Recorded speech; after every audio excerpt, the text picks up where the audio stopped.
Eu prego o Deus de todas as nações.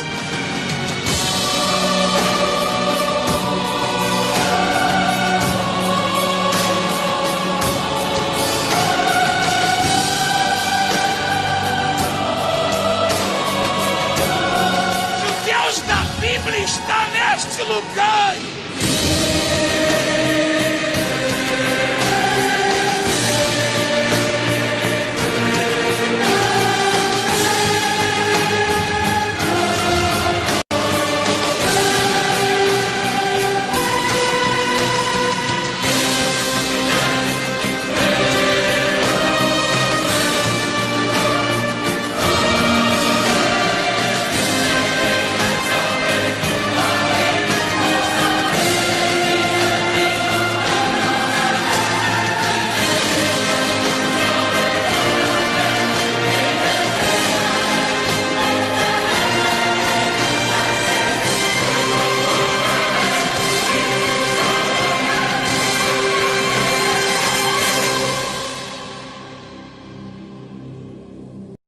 Olá Brasil, a paz do Senhor Jesus e a todo mundo, que Deus nos abençoe a todos.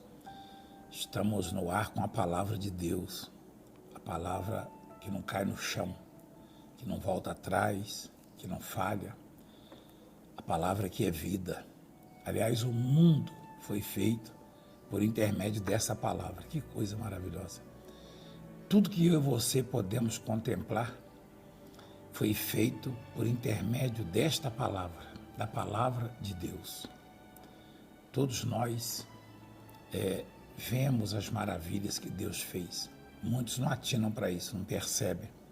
Aliás, é muito mais fácil ver os problemas, as dificuldades, as adversidades, né? Na palavra de hoje, na mensagem de hoje, você vai perceber que nós é que somos, na verdade, nosso maior adversário. Porque se confiarmos na palavra que criou tudo, que fez tudo, então tudo se resolve. Eu quero até dar um exemplo aqui do apóstolo Pedro, que não era apóstolo ainda, era um pescador, um discípulo, né? Estava se discipulando, digamos assim, aprendendo com o Senhor, acompanhando o Senhor. Um dia no barco com os colegas, com os companheiros, eles começaram a ser açoitados, diz a palavra, né? Açoitados pelo vento, açoitados pelo mar, perdão, porque o vento era contrário. Olha só, se você trouxer isso para a sua vida, mesmo não estando no mar, você vai ver que já teve muitos açoites, muitas dificuldades, muitas barreiras, enfim, muitos obstáculos nos seus caminhos. E esse ser açoitado é realmente apanhar dos problemas, das dificuldades. E Jesus vem ter com eles andando por sobre as águas. Quando viram Jesus, eles não esperavam que num momento tão difícil da vida deles, num risco eminente, um risco terrível de vida, eles veriam Jesus Cristo chegando ali, se aproximando. Aliás, o que deixa as pessoas desesperadas, apavoradas, é o fato de pensarem que Deus não vai aparecer assim do nada para resolver os seus problemas. Mas Jesus aparece. Jesus apareceu, aquilo era inesperado, né? Já afinal eles deixaram Jesus no monte e deixaram um homem, o Jesus físico. E não tinha como Jesus ir até eles sem pegar um barco, não é verdade? Quer dizer, era improvável que Jesus se aproximasse deles. Olha que coisa maravilhosa. Eles conhecendo Jesus, sabendo que Jesus era de carne e osso como eles. E nunca se ouviu, nunca tinha ouvido falar alguém, aliás, nunca ninguém tinha andado por sobre as águas, sobre o mar.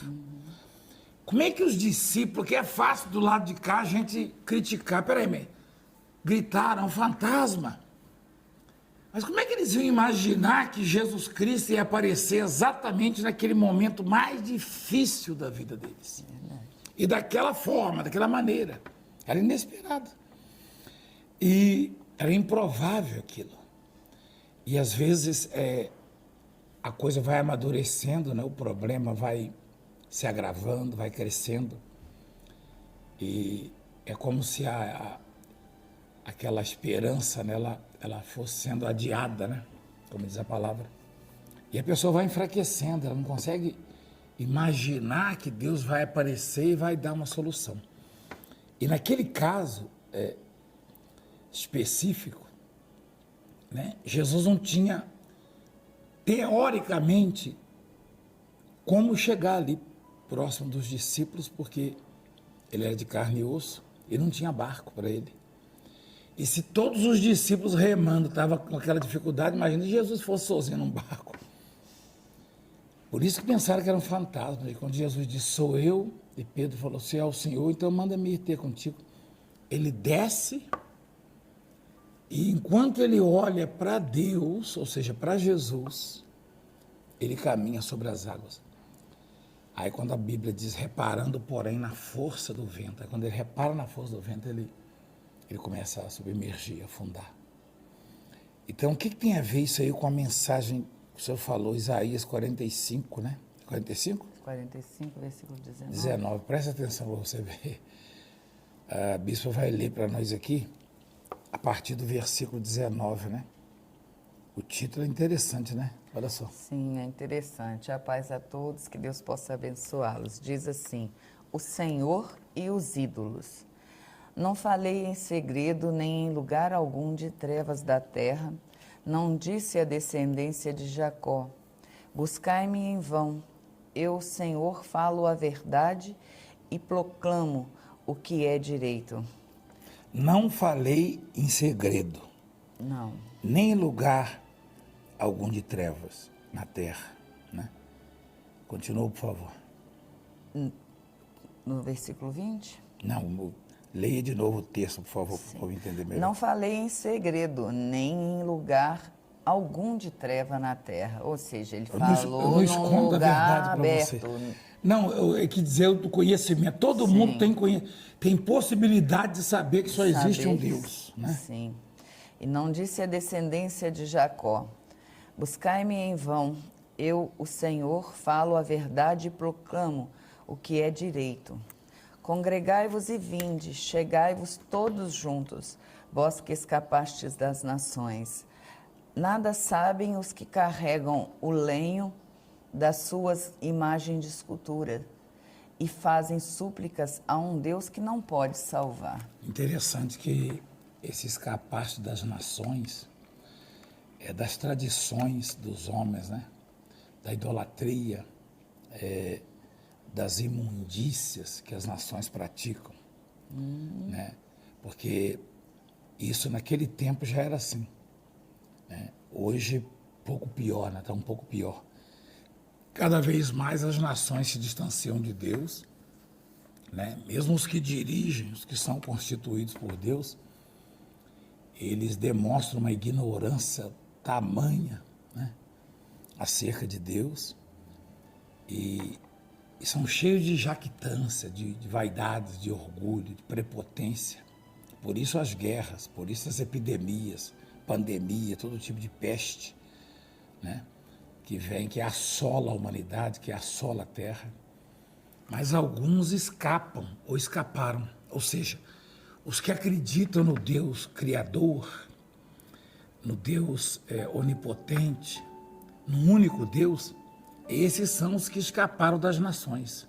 Isso. Da religiosidade, da tradição religiosa, da idolatria. São os que escaparam. E está difícil convencer as pessoas hoje acerca do Deus vivo. Então ele convida, ele diz, congregai-vos e vinde a mim. Chegai-vos todos juntos, né? Vós que escapaste das nações. Porque os que carregam lenho, quer dizer, a imagem de escultura, os que adoram ídolos não sabem nada, não é isso que está dizendo? Está dizendo exatamente nada isso. sabem. Nada sabem os que carregam o lenho das suas imagens de escultura e fazem súplicas a um Deus que não pode salvar. Quer dizer, ora a um Deus que não existe, na verdade, né? Versículo 21, por favor. Declarai e apresentai as vossas razões, que tomem conselhos uns com os outros. Quem fez ouvir isto desde a antiguidade? Quem desde aquele tempo o anunciou? Porventura não o fiz eu, o Senhor? Pois não há outro Deus senão eu, Deus justo e salvador, não há além de mim. Que coisa maravilhosa, né? Quer dizer, apresentar as vossas razões. Justifica por que você adora uma imagem? Justifica? Você consegue justificar? Não, você não consegue. Justifica por que você pede a esse ou aquele ídolo e confia neste ou naquele ídolo. Ninguém consegue justificar. O que os ídolos fazem? O que as imagens de esculturas fazem? O que nós, homens, fazemos? Porque ídolo não é necessariamente uma imagem de escultura, não pode ser um homem, uma liderança política ou religiosa, não é verdade? Verdade. Um artista, um ator, um cantor, né? Sim. Justifica apresentar as vossas razões. Por que razão? Por que razão eu devo confiar em homens, eu devo adorar ídolos, eu devo depender das pessoas, ou de quem quer que seja, e deixar Deus um plano secundário? Por que razão? Eu falava no último domingo, na mensagem, que a minha lista de amigos já foi alterada tantas vezes, mas tem um nome lá na minha lista que nunca mudou. Ele é meu amigo desde o princípio, continua sendo meu amigo, né? E é claro que não existe essa de eu estar certo, sempre certo, e meus amigos estarem errados. Não, negativo. Em alguns casos, eu os entristeci. Mas, na maioria das vezes que eu tenho conhecimento, muitos amigos chegados meus no passado me abandonaram sem motivo, sem razão. É claro que eu erro, eles erram, mas mesmo eu errando, Jesus continua meu amigo.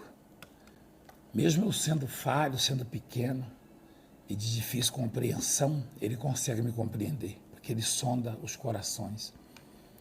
Então não se iluda com as amizades do mundo, com o apoio do mundo, que amanhã você vai se ver só, se você não buscar a Deus. Aliás, o próprio Jesus, ele só fez o bem e chegou uma fase da vida dele que ele estava sozinho, todo mundo se dispersando ou abandonando. Ele até perguntou, né? Ele até falou... Deus meu, Deus meu.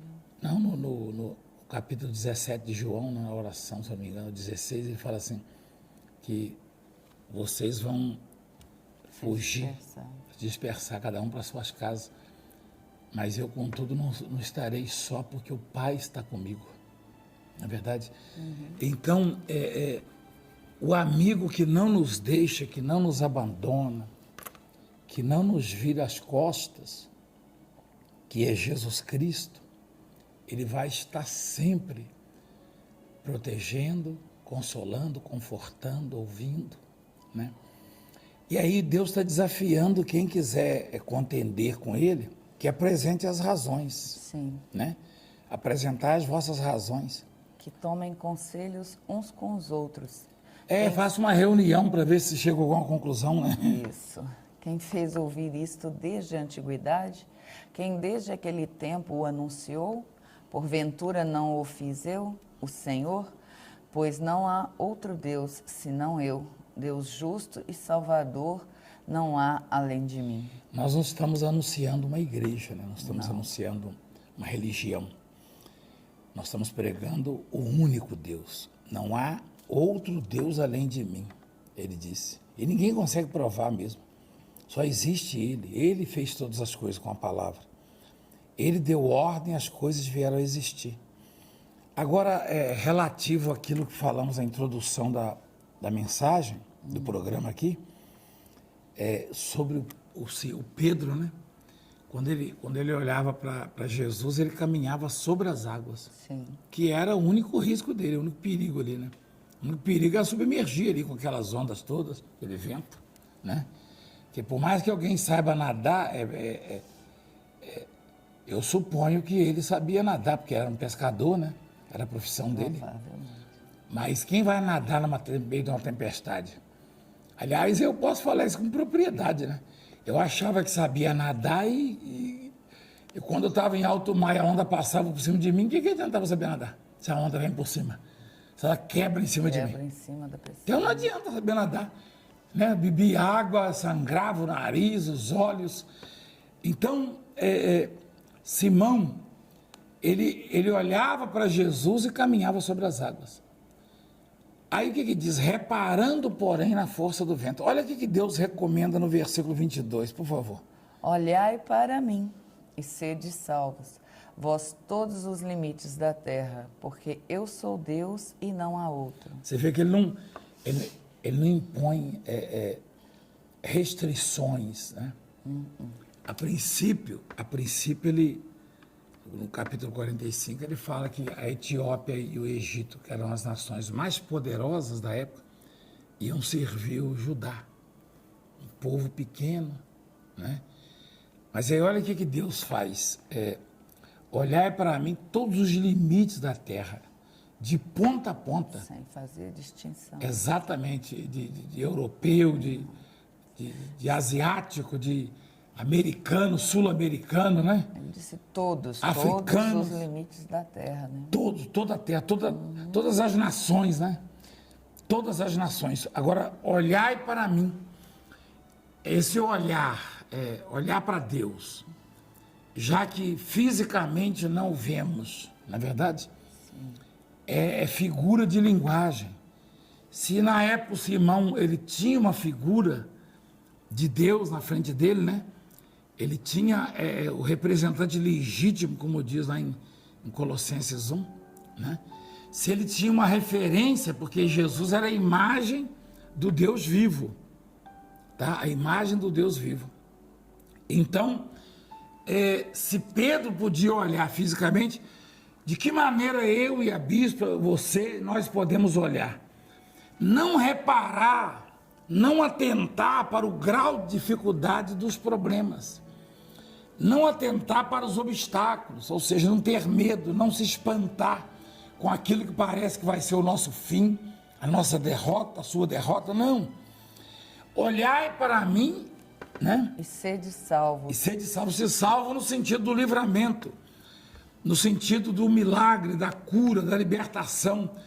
Porque quando a gente ouve dizer que está doente ou tem um diagnóstico, um exame contrário às nossas expectativas, há uma tendência em abalar a alma, os sentimentos, os pensamentos, ou qualquer outra notícia, contrária, ou seja, adversa, a tendência é nos sentirmos abalados, tá? Apavorados. Talvez você esteja vivendo isso aí, uma fase difícil, um momento difícil, uma situação difícil, tá?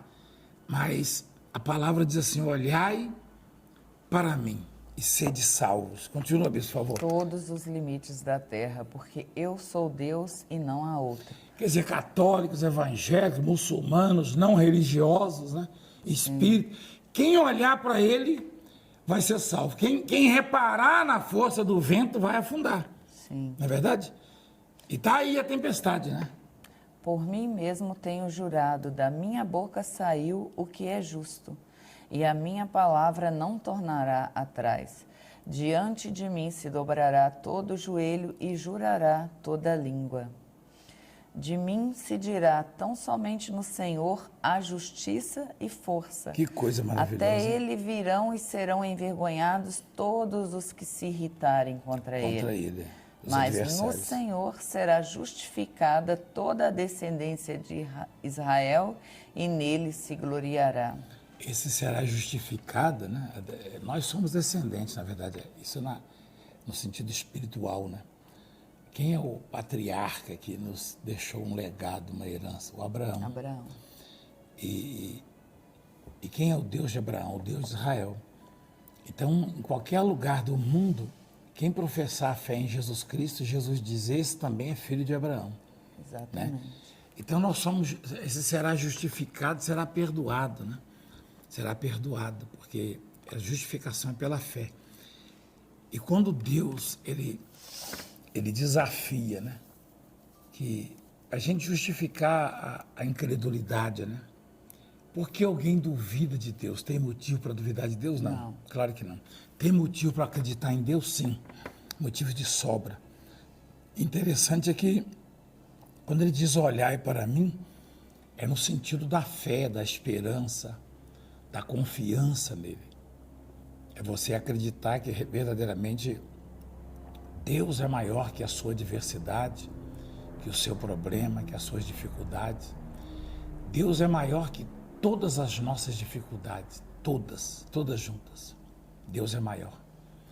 E se nós confiarmos nele, se buscarmos nele, se nos voltarmos para ele, certamente ele vai nos dar vitória.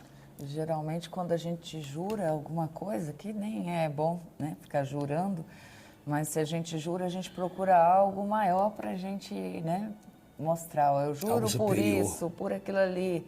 E Deus jurou por ele mesmo, porque não tem ninguém superior a ele. Então ele diz, por mim mesmo tenho jurado, porque da minha boca saiu o que é justo. E a minha palavra não tornará atrás. Como então, se ele precisasse, né?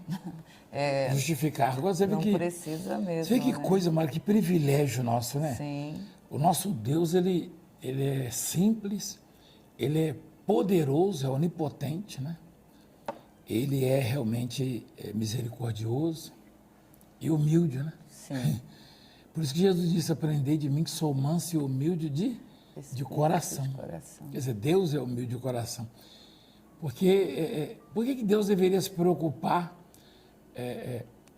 conosco, né? Esses dias eu vi um caso de injúria racial, de homofobia, enfim, né? uma criatura que tem um diploma de advogado e entrou numa padaria humilhando. Isso aí não é julgamento e nem ninguém que diz as imagens e os áudios, ela falando, né? Foi ontem, né? E xingando os negros. E, aliás, esse negócio está feio aqui no Brasil, né, Antônio? A coisa está preta para o nosso lado, hein? Com perdão do trocadilho, Antônio, a coisa está preta. Rapaz, os negros nunca tiveram uma saia tão justa. Eu que o diga, na internet, em tudo que é lugar. Não, Antônio deve ter visto esses dias aí. Eu nem mostrei para a bispa, não, porque ela já não gosta de ver isso. Ela acha que eu fico buscando isso, não é que eu fico buscando. Quando eu abro, já está lá a minha imagem, o jeito falando, e ninguém toma atitude.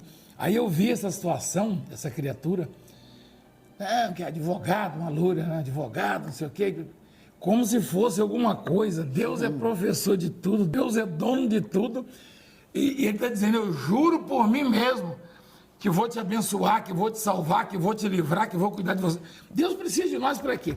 Aí aparece um ser humano, desculpa a expressão, o telespectador, eu não sei se vai soar com uma falta de educação, mas come sardinha e arrota caviar.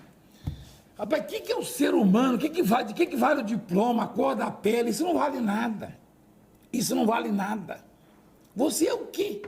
Ninguém é nada. Ainda bem que foi preso, né? Só que entrou numa porta e saiu na outra, né? Foi preso, já foi solto também. Diz que é crime que racismo é crime, e ela confessa, mas não quer saber, não. Ela foi para a delegacia xingando os negros. Foi na frente da polícia xingando os negros. Aí prenderam e já soltaram. Seja porque advogado fosse um pobre, talvez ficasse lá, né? Fosse pobre, preto, que nem nós entrando, ficava lá. Mas fazer o quê? Mas aí é que tá. O que é o ser humano? O que é o homem? Não é nada, rapaz. Não é nada, besteira. Agora, Deus é tremendo, né? Maravilhoso. Ele diz, olhai para mim e sede salvos, a vós, todos os limites da terra. Quer dizer, não, ele poderia dizer, não, eu vou salvar só aqueles ali. Né? Mas ele chama os que escaparam das nações. Tomara que, com essa palavra, outros consigam escapar também da idolatria, da prostração. Não é verdade? Consiga olhar para Deus, enxergar e ser perceber salvo. O favor, a graça, né? Exatamente. Perceber que Ele está falando, não importa de onde você seja, o que você seja, de qual religião, denominação, cor, raça, credo. O que importa é que você olhe para mim para ser salvo. Muito bem. Nós vamos orar. Parece que o Antônio hoje venceu, como é que falou? Estou escutando tocar aí o despertador, né? Mas não conseguiu vencer o despertador, acordou mais cedo, hein? Voltou com um horário. Nem falo de quem é esse despertador. Mas nós vamos orar, então, vamos falar com Deus. Vamos, sim. É porque o povo não está pegando aqui no microfone. Não pega, Não tá. Ainda bem, né? Senão tem gente que quer passar vergonha aí. Mas vamos orar, vamos falar com Deus, então? Vamos sim. Eu queria pedir que você nos ajude, né? Nós temos até o dia 30 em algumas emissoras, vamos continuar em outras. E agora nós temos o aplicativo que é acessível a todos, que é o Mundial Play. Olha que coisa maravilhosa. Se você baixar o aplicativo Mundial Play, vai estar escrito lá, abrir. Isso. Né? Aí você pode ou não abrir, né? Mas se você abrir, já vai dar direto nas imagens do programa. Ou se você não puder abrir naquele momento que você baixou o aplicativo, quando você clicar lá em cima do aplicativo, já vai abrir direto também. O Mundial Play realmente é pra gente que nem eu, assim, da roça de Cisneiro, porque até eu consigo lidar com isso aí, Antônio. Eu sou meio fraco com esse negócio, hein? Mas eu consigo lidar com isso aí. Então, baixa o aplicativo para você não ficar sem um programa. De repente, na sua cidade, essa emissora saia, né, até o dia 30, mas a maioria vamos continuar. E na Parabólica, você vai procurar, vai encontrar-nos. Enfim, e nós vamos dando aqui as diretrizes, tá bom? Não deixe, né, de ajudar essa programação. Aliás, infelizmente, a ajuda tem sido pouca, né? Por isso, nós não podemos culpar ninguém também, porque de 6 meses para cá ficou muito difícil, né? Ficou inviável realmente manter o programa. Não conseguimos, né? Mas Deus vai prosperar, vai dar condição, vai preparar um exército. Você pode adquirir o carnezinho dos Amigos de Deus ou dos Ganhadores de Almas, né? Do Ganhador de Almas, e você pode ajudar com 200 ou com 100 ou com 40 por mês, todo mês fielmente, se tornar também um dizimista fiel dessa obra. É muito importante. Vamos orar, bispo. Senhor, nosso Deus e poderoso Pai, graças te damos por tudo que o Senhor tem feito e nos mostrado. E queremos sim te agradecer pelo privilégio de te conhecer, por termos podido abrir os olhos e te ver, Senhor. Pois sem ti não somos nada, não podemos absolutamente nada. Então que essa pessoa que nos assiste neste momento possa se sentir tocada pelo teu poder e possa te enxergar, para que ela possa ser salvo sim das enfermidades, dos problemas que ela tem vivido, que ela tem passado, e ela que pensa que está sozinha, Pai, viu agora que não está só, que o Senhor olha por ela e que o Senhor pode salvá-la. Então toca e repreende toda enfermidade, toda angústia, repreende, Senhor, este mal que esta pessoa esteja sentindo, que o teu poder possa tocar e agir desde o alto da cabeça até a planta do pé e repreender, Senhor, todo o mal, dando paz, dando a certeza da vitória em teu santo nome, em nome do Senhor Jesus, Pai. Oh, Pai, o Senhor disse, olhai para mim e sede salvos, e sereis salvos. E, na verdade, muita gente não sabe como olhar, já que o Senhor não vem com visível aparência, não está fisicamente diante de nós. Mas olhar com o olhar da esperança, da fé, da confiança, do descanso em Ti, como quem está à sombra de uma árvore gigante. Sim, meu Deus. Devemos estar à sombra do Onipotente. Senhor, são tantas as lutas, Pai, as dificuldades, às vezes a dor, a injustiça embaça os nossos olhos, ofusca a nossa visão. É difícil enxergar o Deus vivo, o Deus poderoso, com tanta névoa, com tanta cerração, neblina de problemas, de dificuldades, de barreiras. É preciso ter realmente um binóculo, um monóculo, uma luneta, Senhor, alguma coisa, uma lente de aumento, uma lupa. E só a esperança no Senhor, a fé no Senhor. Por isso eu peço, tem misericórdia de nós. Sim, tem misericórdia da tua obra. Pai, toma posição, seja nosso advogado, seja nosso juiz. Sim, meu Deus. Toma posição, Pai, naquilo que estão fazendo com a tua obra, com a tua igreja, Sim, com o Senhor. ministério. Cuida dos bispos, das pastoras, dos pastores, das missionárias, dos obreiros, do teu povo. Cuida de nós, da nossa família. Cuida dos familiares do teu povo. Cuida desta nação e de todas as nações, da humanidade, Pai, independentemente de religião. Jesus, consagra a água e quem beber receba vida. Abençoa os dizimistas, os patrocinadores da tua obra, os ganhadores de almas. Abençoa, Pai, eu te peço. Em nome do Pai, do Filho e do Espírito Santo, curando, libertando, prosperando, abrindo portas para a glória do teu nome. Amém. Graças a Deus. Beba da água abençoada. Se você quer esse programa na sua casa, ajuda a gente. Seja dizimista fiel dessa obra. 10% de tudo que Deus lhe der, entrega na obra do Senhor. Deposita em uma dessas contas que aparece aí no rodapé do seu vídeo. E esses dias, mais do que nunca, estamos precisando da sua ajuda. Deus abençoe e até lá em nome de Jesus. Deus abençoe e não se esqueçam da nossa vigília, dia 11 de dezembro, a partir das 11 horas da noite, tá bom? Beijo no coração de todos. Fiquem com Deus. Fiquem com Deus.